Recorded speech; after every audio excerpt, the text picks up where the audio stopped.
First, we took the popular garden tower and we built our own cheap and easy version for $68. That was very cool. Next, we compared it to our vertical garden ladder, and that works with no electricity, even better. Now we're going to try and mash the two together to make something even cheaper and easier both to build and maintain. Let's get at it.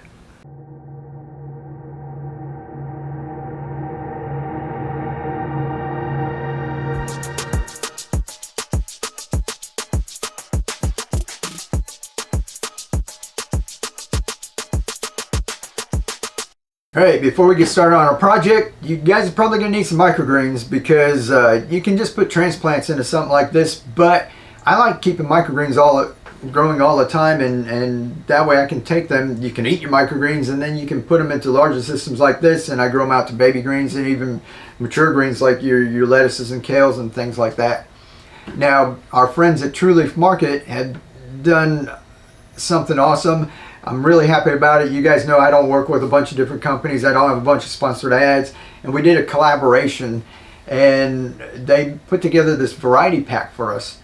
And this is going to be fantastic for people who are used to growing microgreens to get a little variety pack, but also people who are beginners who have heard a lot about it, but they don't know where to start. They don't know which ones to order, and you're afraid to order a bunch of different microgreens and not really like this or that. And this gives you a wide variety of things, different flavors. You're going to see how easy they are to grow, and what we're going to do, I've got some coming in, so future videos I'm going to be planting some out. We're going to be growing them together. Hopefully you guys order some, you plant them out too, and we'll share either here or in our groups. That'd be cool. And somebody from the company said that they would be on a live stream, so keep your notifications set. Lots more to come on that. I'm going to have a link down in the description below where you can get this variety pack, and keep your eyes peeled for the live stream. That way if you have questions you can ask somebody right from True Leaf Market. Will be right here on a live stream with us to answer all of your questions. So fantastic. I want to thank them for putting this together. Lots more to come. Like I said, the link's down in the description. You can go get it now. I don't know how big a supply they've got going for it, and they had to print up supplies and that for it. So make sure you get in on there quick, because I don't know how long it'll last. But we'll be having videos on this and talking a lot more about it, because I love the company and I love the product, and I think this is a great collaboration. I've been waiting for something like this, and I know you guys are going to enjoy it. Alright, after you get your microgreens grown out, then you're going to build one of these. Now, our garden tower was awesome. It was $68 and we built that. Worked well, but the price has gone up on the buckets. The buckets are $7.98 a piece now. We're going to talk about that in a minute, but we're trying to figure out some way to do it even cheaper and even easier, right? So I listened to a lot of you, and I think Dean Leonard left a comment. If you go to the last video, I pinned the comment at the top if you guys want to read. He kind of explained what he was going to build, and a couple other people gave me some other ideas. You guys keep the ideas coming. You can be in our Thinkific community over there, or email me or whatever. And I kind of put a couple of ideas together. So you guys tell me if this is what you're thinking. And watch this video and tell me if you think this is going to work or not. Or, if there's any ideas that could improve, or if I'm doing something horribly wrong. All right. So our thinking is that each one of these is going to be self-contained. We're still going to stack them up like a tower. So we're going to try and do it 3 or 4 high, and what we're going to do is, instead of drilling holes through each one where we got to pump nutrients up to the top and let it spill back down, rain back down, and circulate, what we're going to do is more of each one self-contained, off-grid, just like your crack key style containers, right? And not worry about circulating all of the water. Now, I think this is going to work good, because I love growing in 5-gallon buckets. You get a lot more mass. It keeps the water cooler. You don't have to change it as much or refill it, and it keeps it a lot more stable for your plants. The only problem is, the way we would grow with these before was that we would take these and put a net cup on the top, of 6 or 8 inch net cup, right? And that was cool, because you could grow, we've got beets growing out there right now. You can grow peppers, tomatoes, anything that's a little bigger that needed more nutrients and more space for the root mass. The problem was that if you left this out in the weather and it rained, it would get in the top and drown out your plant. Now, I think this would be cool because these would be on the side and we're not going to mess with the lid. So if it rains, hopefully it's just going to roll off this lip and just go on down.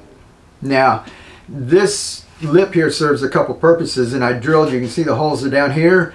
We're going to be able to fill about 3.5 or 4 gallons in here. You could put these up here, but this is part of the structural integrity of the bucket, and since we're going to be stacking them and there's 3 or 4 gallons inside of each one, you're going to want to keep that stability. So you don't want to drill through this stuff here.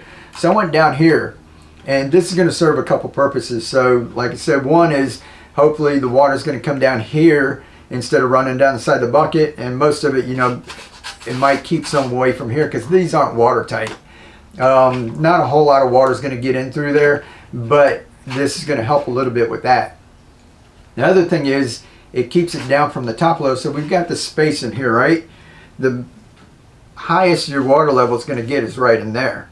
Now these aren't watertight, like they're not airtight, so you might get a little more water in there, but it's also going to, it's eventually just going to drain back down and stay there at the max. Now if you got your plants and you've got the roots growing, remember we need that little air space, right? And that's what happens when you fill this up, and when it starts to drop, you've got that moist air space in there, and that's where your air roots grow. And if you fill it up too much, you drown out your plant, right? And that's basically what was happening on here. If you had plant in the top and you filled it up or it rained, it kind of drowned it out. Now with it on the side, and your water level can't never get above there, if you've got the roots growing out here, there's going to be some air roots growing down this way, but there's going to be a lot growing up this way too, right? They're not going to go straight up, but it's going to come out and bush out from here. So if you fill it up, you're never actually going to totally cover all of the air roots. That's my thinking, at least. So I think that that's going to work too. So you're going to have it this way with your water level coming up here instead of this way and drowning out your air roots. So that's going to be awesome. And I think that maybe with this sealed up and moisture down here, you've got water and it gets hot during the summer, I think that's going to be like a sauna in here. And these, they're not watertight, they're not airtight either, right? Some air will get in there, but it's not going to be free flowing. So to get a little fresh air in here, I just went in between each one of these and drilled a little hole. So just a little 1/4 inch hole. What I did was I went up at an angle up under there, so that way when it rains, like I said, it's going to drip off of here and hopefully not run back in that way. So it'll be dripping down here, and that lip kind of serves that purpose. So we'll be able to get some fresh air circulating through there, going in and out. So maybe it won't, you know, be like a hot sauna in there. When it starts to heat up, some of that air can come back out. So that's just one thinking. Now, I drilled these at 4 inches on center. It was really easy. I just took, I think it's 38 inches around. Just measure your bucket, and I marked 4 inches, 4, 8, 12, 16, right? And I put on here 1 inch from this lip, and I used a 1 3/4 inch hole saw. Now I did that because my 2 inch hole saw is on my drill press and I didn't feel like taking it apart. But also I used the 2 inch hole saw because I used to use 2 inch net cups, and we're never going to put a net cup in here. I made my downspouts like that so that if I ever wanted to demonstrate with a net cup, which I've done several times in the past, that the net cups would still fit in them. So I made it a little smaller because sometimes a 2 inch net cup would fall through a 2 inch hole, you know, because it wobbles a little when you're trying to drill it. So I used a 1 7/8. And a lot of people are stressing out, I can't find a 1 7/8 in that. So I just want you to know you're not going to use a net cup on here. Use 1 3/4, use a 1 1/2 if you need to. If you need to, you can even use just a 1 inch spade bit and make a hole about that size and cut your pool noodle just a lot smaller. And just like our milk jugs, you can work it just like that too. So don't stress out about the size. But if you use a 1 3/4 inch hole saw, if you can't find pool noodles, I found that a cloning collar, 2 inch cloning collar fits in there too. I got these on Amazon. I got a pack of 120, I think, for $21. I'll put a link down in the description. If you go to my Amazon store, Mr. Doozy One, you'll find it over there. But I like these because they fit in here good. And I'll show you up here. It's got these little spokes. And a lot of cloning collars just have like a hole in the middle where you put one plant. This one actually opens up and you can put a few different plants in there, right? And you don't want to squeeze it too hard, just like the pool noodle. So if it's going in and it feels too tight, don't be afraid to come in here and trim some of this off and just make enough space so that your plants aren't in there. You're not squeezing them. So those are cool. And like I said, that's a 2-inch one. And if you got a 1 3/4 inch hole, I just do like that. They just pop right in there. Right? So we've got that. We've got these little holes here for airflow. And if you want to, I'm not going to do this when we start, but I'm going to put it here just so y'all can see. I put one more hole right here in the back. And that's in case you want to put an air stone in there. So that's a 1/4 inch hole. I made it a little bit bigger so your 1/4 inch tubing will fit in there. And if you guys want to, if we got the stack 4 high, I've got, like, for these vials back here, I've got an air pump down in the bottom, and it's got 4 outlets coming out of it, and it was $25, I think. So you could get one of those, plug it up, and pump into 4 of these. But to start off with, I want to make it as easy as possible and as carefree, so we're not going to do air stones or anything our first go around. This one's just going to be just like it is. We're not going to paint it. If it gets algae, c'est la vie. We're going to see if we can grow some plants. So we're going to do as carefree as we can. We do things to the max, so that way you guys can see what I can do, and then you know that you can do even better. So if you want to cover yours up, if you want to paint it and block more light, if you want to wrap it in something in burlap, or wrap it in the shiny insulation and that you can do better. So I'm doing things. I want to show you what I can do, and like I said, be extreme so that you guys know that you can take more care. You don't have to leave it for 2 or 3 weeks. You can come out and check it every day if you want. You can maintain the level, you know, at exactly the amount that you want. So if you can do better than me, like I said, I want you guys to at least know what I know and to know more. I want to be the dumbest gardener in the world. I want everybody to know more than me. So those are all the benefits of that. I think that's going to work. We're going to have these stacked up, and like I said, this, you want to leave this lip on because we're going to stack them. I think, you know, each one's going to have 3.5 to 4 gallons in it above it. So by the time you put 2 or 3 of these up, you're talking 6-9 gallons of water on top of this. You don't want to mess with this, the structural integrity of this here. So we're already messing with it by drilling holes in here, right?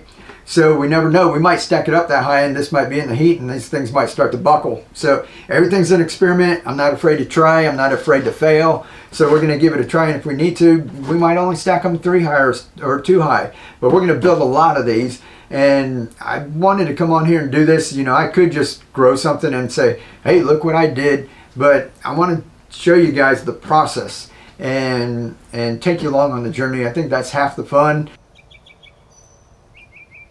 And also, I think that this is more accessible for everyone. The other one, you had to get pumps, and people were saying, I can't get the right sprinkler head, or I can't get this, I can't get that. I think everybody can get a bucket somewhere. If you can't get them, you know, you can go up to Firehouse Subs, your deli, Winn-Dixie. They might even give you some or sell you some. There's some people out there that scored like 20 or 30 free buckets. You could make, with 20 of them, you can make, you know, 5 towers with that for free. So that's awesome. So if we can do this, if this works, this is with just buckets and a $1.25 pool noodle. If you can't find the pool noodle, for 20 bucks, you can have 120 of these. We're only putting 4, 8, 32, about 30 on each one. You'll be able to do about 4 different towers with $20. So I think this is accessible for everyone. The downspouts are awesome, but some of you were saying you couldn't get downspouts where you live, and some of you were saying that you can only get the 2x3, the smaller ones, and the smaller ones were thinner. Algae would grow in them.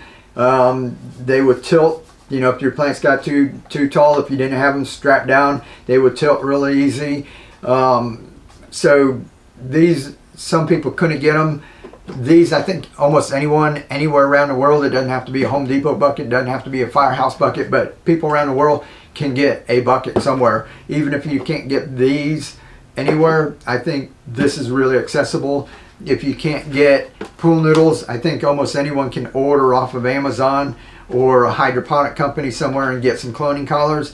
So I'm thinking just about anyone, anywhere can do this. So that's got me excited. So I love the garden tower. That's working. We're cleaning it up. We're going to put it back together but we want to make something that's accessible for everyone. We want to make something that's easy. So we're talking about if you go, let's say free, right? All you got to do is get you some pool noodles or cloning collars, some nutrients, and you're in business. Now say you go to Firehouse Subs and you want to build one that's got 4 buckets times 3, $12. You've got yourself a tower out in the garden where in less than 2 square feet you're going to be growing like 30 plants. Vertical gardening is the way to go, right? And even if you can't, if you go to Home Depot or Lowe's, if you pay $8 for this, $3 for the lid, 11 times 4, 44, plus a pool noodle, $45. You can still have another tower. We're not worrying about the pump and everything, so we're bringing the cost down even more. So for less than $50, you can have a load of plants growing in less than 2 square feet. So I hope you all enjoy that. Like I said, you guys let me know if you think that this is a good idea. If you think it's going to work, tell me if you think there's any improvements. Let me know if you think I'm making a horrible mistake somewhere.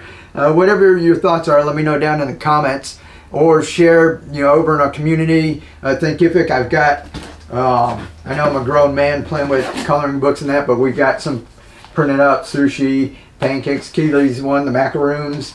If you're in our Thinkific group, the digital copies of these, this is a physical one. These are on Amazon for $10 a piece.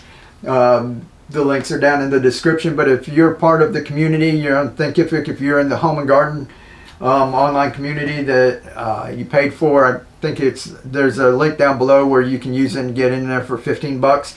If you're in there, there's 14 of those books. There's over 700 pages. You can download them, have fun, relax, color. I've got 2 more that are going up in the next week, and more on the way. So by the end of the year, we'll probably have 100 of these things that you can print. You can use them. You can give them to your friends or your kids to color and have fun. Just anything to help you guys relax. Get out there, grow some of your own food. If you're wondering about this, one more quick thing before you go. Our plants, what I was thinking was, if you take your microgreens, I love just taking our microgreens, put them in here. As soon as they're big enough, a couple of inches, we put them in here and they start growing, right? Now if we put them in here, the max level that the water is going to come up is here, and if we put in our roots, if they're up here, they're going to have to drape down into the water, right? So I'm thinking maybe instead of putting the microgreens right into here, we're going to start growing our microgreens. We'll start them in here, and I'm going to make something like a nursery tray. And I think I saw Karen Everling from World Grace Project. If you guys can't get the end caps, if you want to grow it and you need end caps and you want to do the downspout, don't forget, check out worldgraceproject.org. And she's the original one who was making those, and she still makes them. Goes to a non-profit. But if you want to go ahead and do a downspout, I think I saw her do like a nursery tray like this. So instead of just having a couple, like 6 in my downspout, I'm going to be able to have like 20. And I'm thinking I'm going to take, I've got a 10-foot one, and I'm going to cut it down to how, size I want. But that's going to be a bunch of these. They're just little 1-inch paddle bit, really easy to cut through, right? And that way I can get our plants, our microgreens, I'm going to put them into there and give them a week or 2 so they develop a little bigger, and they'll be able to develop a root system. And then we can take the best of the best from here and pop them into here. Get this growing. So you got your great plants in here. Put that to the side. Don't worry about it, right? It's going to take a while for it to use any nutrients in here, right? And then you get microgreens growing from True Leaf Market. Don't forget the variety pack. And you put more microgreens. Eat your microgreens. Put them on your soups, your salads. Throw them in your smoothies. And then put some of the leftover microgreens in here. Keep this going over and over. The continuous harvest system. You guys get out there. Share this with everyone. We can't feed the world, but we can teach the world how to feed itself, right? Live to inspire, keep on growing, be the change. Go grow some food. Oh, and if you make one of these, let me know. All right, I want to see what y'all are doing. Have a good one.